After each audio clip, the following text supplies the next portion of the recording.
Hello everyone, welcome to physics পাঠশালা বাংলা। আমি তোমাদের Wasim sir. আজকে আমি তোমাদের পড়াবো আলোর প্রতিফলন। আগের ক্লাসে আমরা পড়েছিলাম কি না আলোর প্রতিফলন। তো আলোর প্রতিফলনের ক্ষেত্রে কি দেখেছিলাম না, একটা রশ্মি, আবর্ত রশ্মি আসবে, এসে একটা প্রতিফলক তলে রশ্মিটা আসবে এবং সেখান থেকে প্রতিফলিত হয়ে অন্য জায়গায় আবার আগের মাধ্যমে চলে যাবে। এটা ছিল অভিলম্ব, এটা ছিল আলোর প্রতিফলন। তো আমাদের আগের ক্লাসে আলোর প্রতিফলন হয়ে গেছে। এবার দেখো আলোর প্রতিফলন কি বলছে, যখন একটি আলোক রশ্মি একটা সমসত্ব ও স্বচ্ছ মাধ্যম থেকে অপর একটি সমসত্ব ও স্বচ্ছ মাধ্যমে তির্যকভাবে আপতিত হবে, তখন ওই দুটি মাধ্যমের বিভেদ তলে আলোর গতিপথের পরিবর্তন হবে। একেই বলা হয় আলোর প্রতিসরণ। দেখো কি বলছে, আলোক রশ্মি যখন একটি সমসত্ব ও স্বচ্ছ মাধ্যম থেকে অপর একটি সমসত্ব ও স্বচ্ছ মাধ্যমের অপর তির্যক ভাবে পড়ে, তখন ওই দুই মাধ্যমের বিভেদ তল থেকে আলোক রশ্মির গতির অভিমুখের পরিবর্তন ঘটে। একে আলোর প্রতিসরণ বলা হয়। দেখো এদিকে, এটা হচ্ছে একটা মাধ্যম আর এটা একটা মাধ্যম। যদি আমরা এটা বায়ু মাধ্যম ধরি, এটা আমরা জল মাধ্যম ধরলাম, তাহলে আমি লিখে দিই এটা বায়ু বায়ু মাধ্যম, আর এটা জল। এখানে লিখি না, এখানে বায়ু। একটা হচ্ছে বায়ু মাধ্যম আর একটা হচ্ছে জল। এখানে বায়ু মাধ্যম হলো লঘু মাধ্যম আর এখানে জল হলো ঘন মাধ্যম। তো দেখো আলোক রশ্মি এদিক থেকে এখানে পড়লো দুই মাধ্যমের বিভেদ তলে। তো কি বলছে, আলোক রশ্মি যখন একটা সমসত্ব মাধ্যম থেকে অপর একটা স্বচ্ছ ও সমসত্ব মাধ্যমে আপতিত হবে, তখন ওই দুই মাধ্যমের বিভেদ তল থেকে আলোক রশ্মির গতির অভিমুখের পরিবর্তন হবে। তো এখানে পড়ার পর এই আলোক রশ্মির যাওয়া হচ্ছিল এই দিকে, কিন্তু সেদিকে না গিয়ে গতির অভিমুখের পরিবর্তন ঘটিয়ে অভিলম্বের কাছে সরে এলো এবং এই সাইডে চলে এলো। তো আমরা আগে লিখিনি এগুলো কি কি রশ্মি। এটা হচ্ছে আপতিত রশ্মি,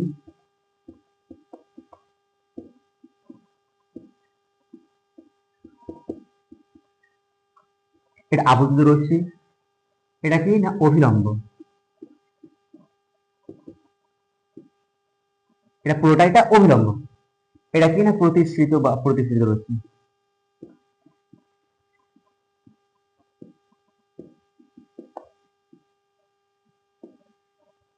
তো দেখো, আর এটা বিভেদ তল।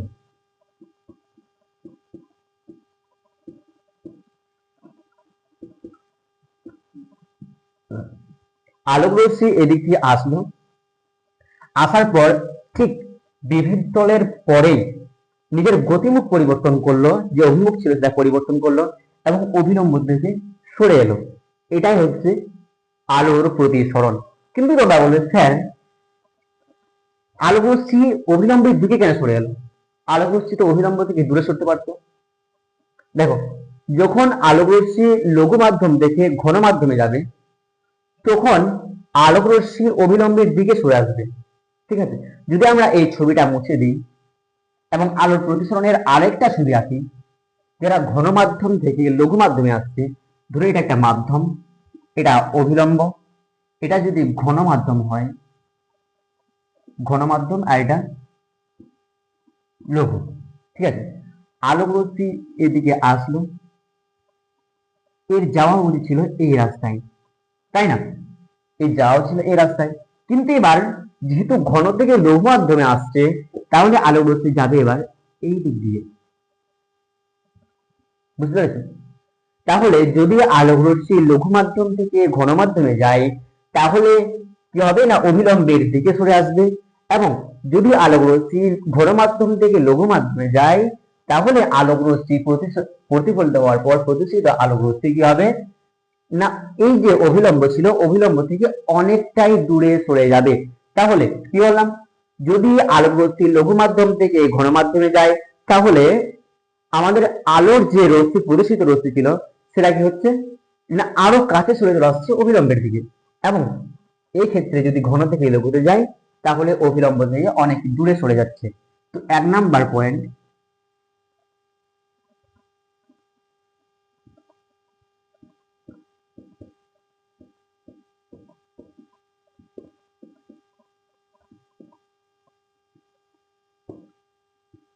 লঘু থেকে ঘন,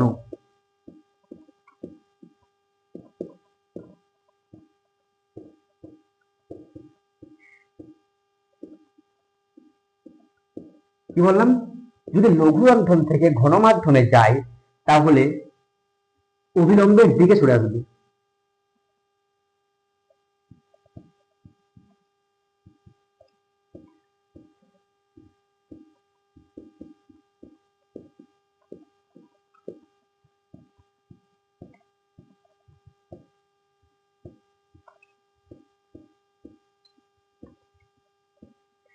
ঠিক আছে, এবার 2 নম্বর পয়েন্টে কি আছে,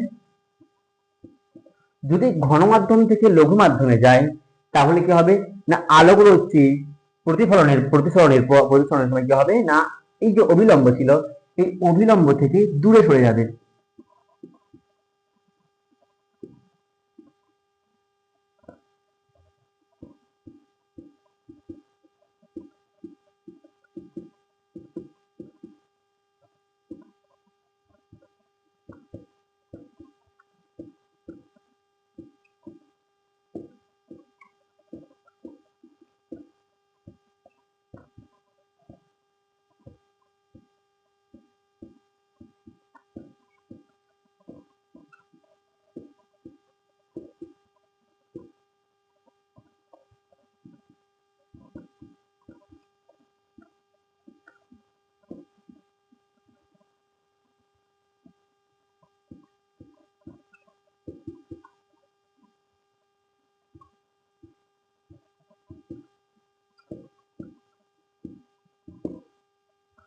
আলোক রশ্মি ঘনমাধ্যম থেকে লঘু মাধ্যমে প্রবেশ করলে প্রতিসরণের সময় কি হবে না, অভিলম্বের দিকে সরে আসবে, অভিলম্বের থেকে দূরে সরে যাবে।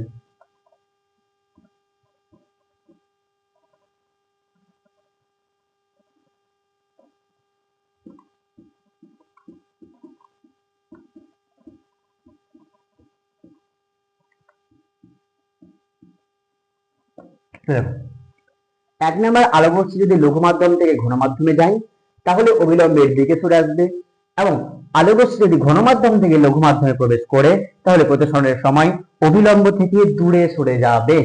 তো আশা করি এটা তোমরা বুঝতে পেরেছো। এরপর আমরা যেটা পড়বো সেটা হচ্ছে এই আলোর প্রতিসরণ, এর যে দুটি সূত্র আছে, এই আলোর প্রতিসরণের দুটি এই সূত্র দুটি আমরা পড়বো।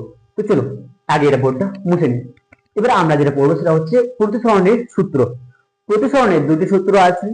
এক নম্বর সূত্র বলছে আপতিত রশ্মি, প্রতিসৃত রশ্মি এবং আপতন বিন্দুতে দুই মাধ্যমের বিভেদ তলে অঙ্কিত অভিলম্ব একই সমতলে থাকবে। অর্থাৎ যদি আমরা এখানে ছবি এঁকে বুঝে নিই, এটা হচ্ছে আমাদের বিভেদ তল,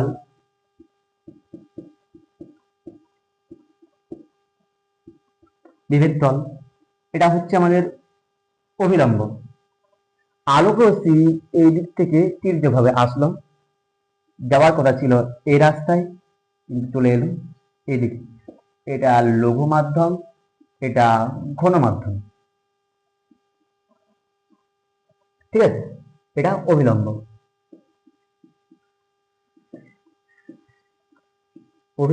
আর এটা হচ্ছে আপতন বিন্দু। তো আপতিত রশ্মি, প্রতিসৃত রশ্মি এবং আপতন বিন্দু দুই মাধ্যমের যে বিভেদ তল তার উপর অঙ্কিত অভিলম্ব একই সমতলে থাকবে। এবং দ্বিতীয় সূত্র বলছে, হ্যাঁ এখানে দেখো এটা হচ্ছে আপতন কোণ আই, আর এটা হচ্ছে প্রতিসরণ কোণ আর। তাহলে এটা কি বললাম, আপতন কোণ।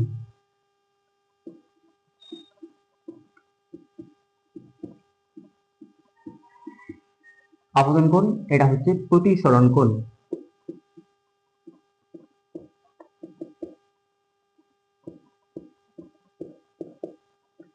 আমরা এবার দেখো দ্বিতীয় সূত্র কি বলছে, আমরা আলোর প্রতিফলনের সময় দেখেছিলাম আপতন কোণ সমান প্রতিফলন কোণ, মানে আই সমান আর, এটা দেখেছিলাম আলোর প্রতিফলনের সময়। কিন্তু আলোর প্রতিসরণের সময় কি বলছে, বলছে আপাতন কোণের সাইন এবং প্রতিসরণ কোণের সাইনের অনুপাত ধ্রুবক হবে। কি বলছে না, আপাতন কোণের সাইন